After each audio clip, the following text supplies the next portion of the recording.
Hello and welcome to the YouTube channel of Friends Halls. Today we have the part 3 questions, discussion questions related to the cue card, talk about a place you would like to visit. तो इस Q card का मैंने model answer और part 1 introduction के जो model answer है वो मैंने आपके लिए लिंक मैं प्लेस कर रहा हूँ डिस्क्रिप्शन बॉक्स में, तो आप पहले जाके उसको देख लिए सीक्वेंस में पार्ट 1 क्यू कार्ड और आपका एंड में होता है पार्ट 3 जो कि हम अभी करने वाले हैं। पार्ट 3 होता है डिस्कशन क्वेश्चंस। तो इस केस में जब भी हम डिस्कशन क्वेश्चंस को आंसर करते हैं स्टूडेंट्स जनरली पैनिक ज़्यादा करते हैं, वो सोचते हैं कि ये कोई डिफ़िकल्ट पार्ट है। देखिए कंटेंट तो आपके पास होना चाहिए बट कॉन्फिडेंस भी होना चाहिए। तो यहाँ पे मैं ये बात कर रहा हूँ कि आपको क्लियर कट पता होना चाहिए। लाइक 3 पार्ट्स हैं आपके स्पीकिंग के, तीनों ही पार्ट को अप्रोच करने का तरीका डिफरेंट है। सपोज़ कोई स्टूडेंट का डिज़ायर्ड बैंड स्कोर 6 है बट वो 5.5 पे स्टक कर जाता है और उसको एग्ज़ाम रिपीट करना पड़ता है, या फिर कोई स्टूडेंट का एस्पिरेंट का डिज़ायर्ड बैंड स्कोर 7 है, वो बार बार 6.5 पे स्टक कर रहा है। तो इसका कारण यही है कि आपको प्रॉपर गाइडेंस की थोड़ी कमी है, आपको थोड़ा ब्रशअप करना पड़ेगा। लाइक कोई ज़्यादा नहीं, आप एक हफ़्ता क्लासेस लगाएं तो आप आसानी से 0.5 to 1 बैंड स्कोर कवर अपना कर सकते हैं। तो इसके लिए आप मेरे को राइटिंग और स्पीकिंग सेशन के लिए कांटेक्ट कर सकते हैं, लिंक है डिस्क्रिप्शन बॉक्स में। तो चलिए शुरू करते हैं। फर्स्ट क्वेश्चन हमारे पास है, tell about some customs and traditions of your country. अभी ये जो जॉनरा, ये जो टॉपिक इन्होंने लिया है कस्टम एंड ट्रेडिशंस, इस पे नॉर्मली स्टूडेंट्स बहुत अनकंफर्टेबल फील करते हैं जब उन्हें आंसर करना होता है। तो मैं इस वीडियो को बहुत ही इम्पॉर्टेंट गिनूँगा इस नज़रिए से कि राइटिंग में भी जब कस्टम एंड ट्रेडिशन पे आता है तो स्टूडेंट्स को बहुत मुश्किल लगता है। तो उस लिहाज से आप जो वोकैबुलरी सीखेंगे, आप जो पॉइंट सीखेंगे, आप जो इवन की कनेक्टर्स भी सीखेंगे, वो डायरेक्टली आपकी राइटिंग टास्क टू एसे में अप्लाई बढ़िया तरीके से हो सकते हैं। तो इस वीडियो को अंत तक देखें। अभी फर्स्ट क्वेश्चन है कि कुछ कस्टम एंड ट्रेडिशन के बारे में बताइए। Tell about some customs and traditions of your country. Well, तो देखिए ये स्टार्ट करने का बढ़िया तरीका है, नेचुरल वे है, हम एग्जैजरेट नहीं कर रहे, बढ़ा चढ़ा के नहीं कोई प्रेजेंट कर रहे। Well, India is known for its diversity. India जाना जाता है उसकी भिन्नता के कारण। अगर आप किसी और देश में हैं तो आप उस देश का नाम ले सकते हैं। Different people follow different customs and traditions. तो हमने स्टार्टिंग में बोल दिया कि अलग अलग लोग अलग अलग कस्टम और ट्रेडिशन को फॉलो करते हैं। ड्यूरिंग मैरिज, अभी हमने ये लाइव एग्जांपल दे दिया कि जब मैरिज होती है, it is not uncommon. Not uncommon के बारे में मैंने बहुत बार बात की है। ये आपका डबल नेगेटिव होता है, तो डबल नेगेटिव आपके राइटिंग और डबल नेगेटिव स्पीकिंग में आपके लिए बहुत ही ज़्यादा हेल्पफुल होता है। मैं स्टूडेंट्स को सजेस्ट करता हूँ। तो देखिए ये डबल नेगेटिव कैसे है।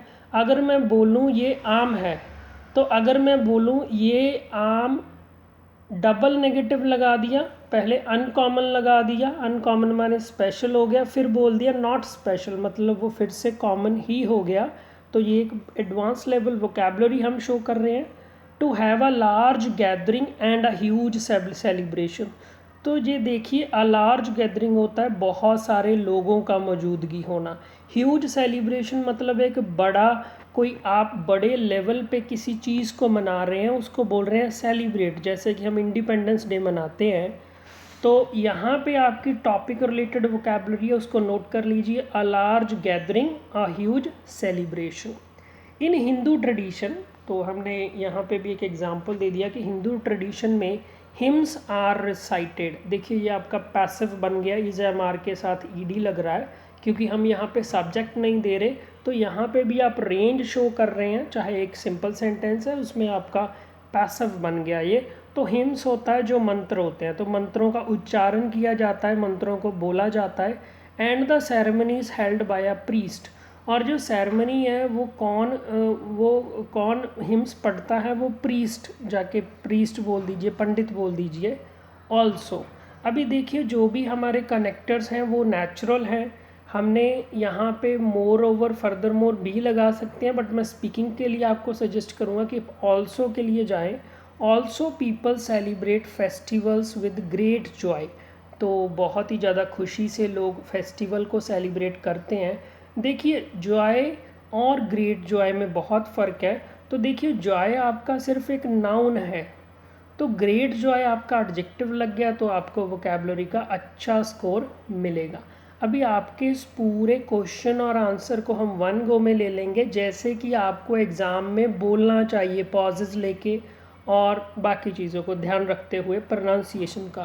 Tell about some customs and traditions of your country. Well, India is known for its diversity.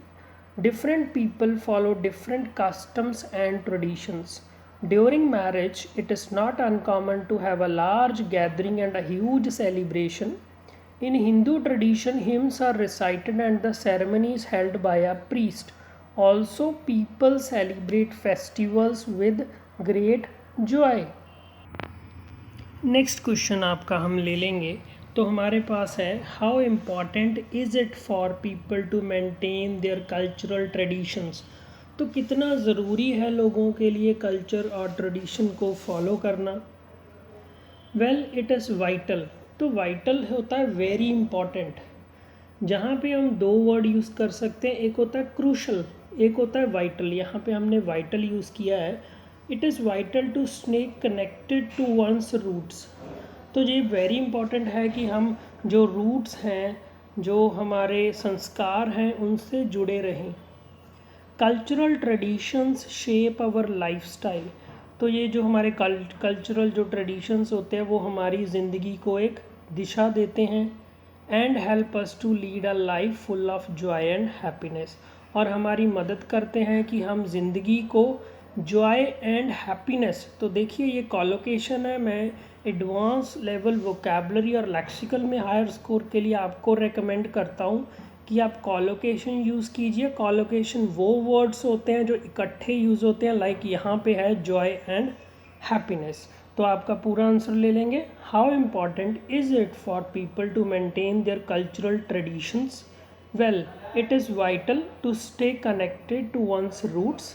Cultural traditions shape our lifestyle and help us to lead a life full of joy and happiness. Next हमारे पास question है, to what extent have traditions and cultures changed. तो देखिए कितना बदलाव आया है cultures और ट्रेडिशन में। It is irrefutable that. देखिए इररेफ्यूटेबल का मतलब है कि जिसको हम झुटला नहीं सकते, जो कि एक सच ही है, जो कि एक फैक्ट है, that westernisation has brought a sea change. तो वेस्टर्नाइजेशन का मीनिंग है कि जैसे हम ईस्टर्न पार्ट में हैं एशिया में, तो वेस्ट की जो कंट्रीज़ हैं कनाडा ऑस्ट्रेलिया, उसका हम पे बहुत प्रभाव पड़ा है। उनका फैशन, उनका लाइफस्टाइल, उनका क्लोथिंग का स्टाइल जो है उसको हमने बहुत ज़्यादा अडॉप्ट किया है, स्पेशली यंग जनरेशन ने। तो ब्रॉट अ सी चेंज और ब्रिंग अ सी चेंज होता है आपका ईडियम। ईडियम एक मुहावरा होता है, इसका मतलब है बहुत ज़्यादा बदल जाना। People have stopped being superstitious, very important in context topic related vocabulary है। लोगों ने अंधविश्वास में विश्वास करना बंद कर दिया है, अभी लोग अंधविश्वासी नहीं हैं। They tend to enjoy their life to the fullest. तो देखिए वो टेंड टू, देखिए टेंड टू बहुत ही बढ़िया है, लाइक हम सिंपली बोलते हैं कि वो करते हैं, एक हम बोलते हैं वुड लगा के, वैसे ही आपका कंडीशनल का काम करता है। They tend to enjoy their life to the fullest. To the fullest माने पूरी तरह। They try to find happiness in every moment, तो वो खुशी ढूंढते हैं हर एक लम्हे में। ये क्वेश्चन को दोबारा से ले लेंगे, to what extent have traditions and cultures changed. It is irrefutable that westernisation has brought a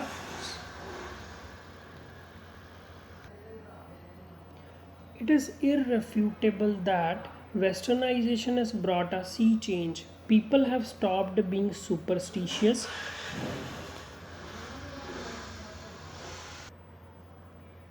It is irrefutable that Westernization has brought a sea change. People have stopped being superstitious. They tend to enjoy their lives to the fullest. They try to find happiness in every moment. तो next question हम ले लेंगे, what can be done to preserve traditions and culture in modern society. तो हम क्या कर सकते हैं ट्रेडिशन और कल्चर को प्रिजर्व करने के लिए आज के दिनों में, नावा डेज या फिर मॉडर्न सोसाइटी में। We can conserve cultural tradition by organising events in society. तो हमने डायरेक्टली शुरू कर दिया कि अगर हमें ऐसा करना है तो हमें इवेंट्स ऑर्गेनाइज करने चाहिए society, cities and at national level. Society इकट्ठे होके इवेंट्स ऑर्गेनाइज करे, या कोई सिटी लेवल पे हो या फिर इवन की नेशनल लेवल पे हो।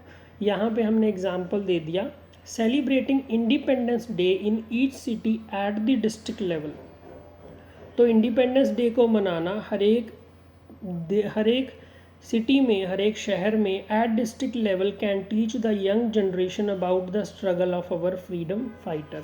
तो ये सिखा सकता है हमारी यंग जनरेशन को कि कैसे हमारे जो देशभक्त थे उन्होंने अपनी ज़िंदगी कुर्बान कर दी और उन्होंने क्या क्या स्ट्रगल मुशक्क़त की, and the value of independence, और जो आज़ादी मिली है उसकी क्या वैल्यू है। Plus funding artist like music composers, painter and so on can help a lot. और जैसे कि हम गवर्नमेंट अगर पैसा दें इनको, म्यूज़िक कंपोजर्स को, पेंटर्स को, तो वो भी बहुत ज़्यादा हेल्प करेगा, क्योंकि जो म्यूज़िक कंपोजिशन कर रहे हैं पैट्रोटिज़म होता है देशभक्ति या फिर ऐसा कुछ, तो ऑब्वियसली उससे क्या होगा कि लोगों में देश के प्रति प्यार जागरूक होगा। तो ये बंदे जो होते हैं, ये आर्टिस्ट जो होते हैं, ये बहुत ही ज़्यादा इम्पॉर्टेंट रोल प्ले करते हैं, बट जनरली इनको फंडिंग की प्रॉब्लम आती है। अगर वो गवर्नमेंट दे दे तो बहुत ही बढ़िया ये काम हो जाता है। अभी वन गो में ले लेंगे, what can be done to preserve traditions and culture in modern society. We can conserve cultural traditions by organizing events in society, cities, and at the national level. Celebrating Independence Day in each city at the district level can teach the young generation about the struggle of our freedom fighters and the value of independence. Plus, funding artists like music composers, painters, and so on can help a lot. अभी हम next question को ले लेंगे, is the young generation interested in the customs and traditions why. तो देखिए कि जो हमारी आज की जनरेशन है, क्या उनको इंटरेस्ट है कोई कस्टम एंड ट्रेडिशन में। तो देखिए नो डाउट आप वहाँ पे काफ़ी कॉम्प्लेक्स क्वेश्चंस मैं कहूँगा आंसर कर रहे हैं, तो आप अपनी फीलिंग को एक्सप्रेस कर सकते हैं कि ये तो देखो डिफ़िकल्ट क्वेश्चन आ गया। Well, it is a difficult question. I think that it is not the case. तो अगर मैंने नो बोलना है, मैंने आगे भी बोला है कि नो नहीं कहना, येस नहीं कहना, ऐसे कनेक्टर यूज़ करने। I think that it is not the case. Youth is more inclined towards, very important, inclined towards माने कि उनका झुकाव है मॉडर्न ट्रेंड्स, जो आज के ट्रेंड्स हैं, and considers custom and traditions of less importance, और वो इन चीज़ों को ज़्यादा महत्वपूर्ण इम्पॉर्टेंस नहीं देते। They look down on the old generation, वो ओल्ड जनरेशन को बोलते हैं कि ये पिछड़े हुए हैं। Who firmly believe in custom and tradition, तो हमने ओल्ड जनरेशन की बात की कि वो तो पूरी तरह से विश्वास करते हैं कस्टम एंड ट्रेडिशन पे। As I have already mentioned, westernisation has brought a drastic change. तो जैसे कि मैंने पहले भी बोला है, वेस्टर्नाइजेशन की वजह से बहुत ज़्यादा चेंज आ चुकी है। देखिए, a vast change, a drastic change, और इडियोमैटिक लैंग्वेज में अ सी चेंज, ये सेम ही होता है। आपको इसको नोट डाउन करके बाय हार्ट कर लेना चाहिए और आपको इसको प्रैक्टिस में लाना चाहिए। जब भी अगर आप इंस्टीट्यूट में प्रिपरेशन कर रहे हैं तो वहाँ पे टीचर के सामने इसको अप्लाई करके देखें कि सेंटेंस फॉर्मेशन आपकी करेक्ट है कि नहीं। या फिर आप मेरी क्लास में भी आ सकते हैं स्पीकिंग के लिए, तो वहाँ पे अप्लाई करके देखिए। तो मैं चाहूँगा कि आप बढ़िया बैंड स्कोर लें, आप फर्स्ट अटैम्प्ट में अपना क्लियर करें। Especially in case of young generation. तो हमने यहाँ पे स्पेसिफाई कर दिया कि हम ये बात कर रहे हैं ये यंग जनरेशन के बारे में। तो इस आंसर को ले लेंगे 1 गो में। Is the young generation interested in the customs and traditions why? Well, it is a difficult question. I think that it is not the case.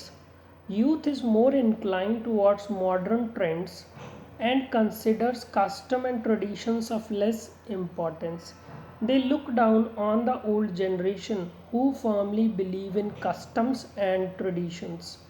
As I have already mentioned, westernization has brought a drastic change, especially in the case of young generation. Okay अभी finally हम इस class के last question को ले लेंगे। In what veg do festivals and celebrations reflect the culture of a country? तो किस तरीके से जो फेस्टिवल एंड सेलिब्रेशन है ये कंट्री के कल्चर को रिफ्लेक्ट करते हैं, रिप्रेजेंट करते हैं। दीज टाइप ऑफ सेलिब्रेशंस, देखिए यहाँ पे जो दीज है ये स्पेसिफाई कर रहा है, ये आपका प्रोनाउन है प्लूरल फॉर्म में, और इस चीज़ के बहुत नंबर होते हैं क्योंकि ये आपके सीसी में हेल्प करता है। मैं स्पेसिफिकली जब स्टूडेंट बोलता है कि सर मेरे थोड़े से और बैंड स्कोर बढ़ाने हैं और मेरा कल या परसों एग्ज़ाम है, तो मैं उनको ये 2-3 चीज़ें लिख के देता हूँ और हम मॉक में 4-5 स्पीकिंग के क्यू कार्ड करते हैं, पार्ट 3 करते हैं, जिसमें वो पेपर को सामने रखे उस चीज़ को इंटेंशनली वो अप्लाई करते हैं ताकि वो एग्ज़ाम में उसको अप्लाई कर सकें एंड वो अच्छा स्कोर भी हासिल करते हैं। These type of celebrations serve as an occasion to bring people together. तो serve as an occasion मतलब एक मौका साबित होते हैं लोगों को इकट्ठा लाने का, together, and celebrate and rejoice the rich history and culture of a nation. तो यहाँ पे रिच हिस्ट्री एंड कल्चर को आप नोट कर लीजिए, ये आपका कॉलोकेशन है। इट एंश्योर्स, इंश्योर होता है पक्का करना, a close knit society. Close knit society माने कि जो सोसाइटी इकट्ठी है, and settles the differences among people, और लोगों में जो भेदभाव है उसको ये ख़त्म करता है। अभी इस आंसर को 1 गो में ले लेंगे। In what veg do people and do festivals and celebrations reflect the culture of a country? These types of celebrations serve as an occasion to bring people together and celebrate and rejoice the rich history and culture of a nation. It ensures a close-knit society and settles the differences among people. Okay, please hit the like button and don't forget to like, subscribe and share friends. Alls.